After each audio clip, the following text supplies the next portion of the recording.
सभी ब्राह्मण चले गए। नगरवासियों ने जब यह समाचार पाया तो वे चिंता करने और विधाता को दोष देने लगे, जिसने हंस बनाते बनाते कौवा कर दिया। ऐसे पुण्यात्मा राजा को देवता बनाना चाहिए था, सो राक्षस बना दिया।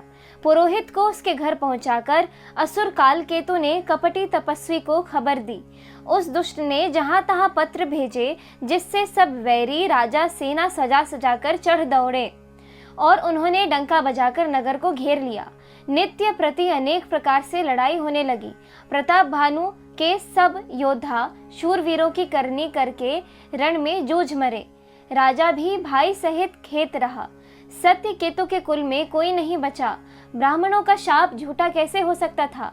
शत्रु को जीतकर नगर को फिर से बसाकर सब राजा विजय और यश पाकर अपने अपने नगर को चले गए।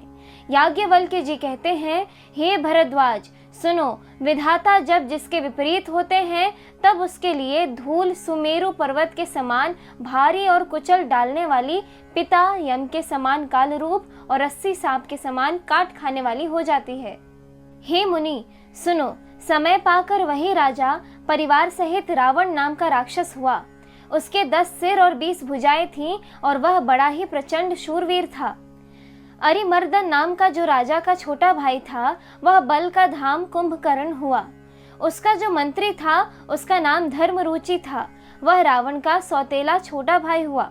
उसका विभीषण नाम था, जिसे सारा जगत जानता है। वह विष्णु भक्त और ज्ञान विज्ञान का भंडार था, और जो राजा के पुत्र और सेवक थे, वे भी बड़े भयानक राक्षस हुए।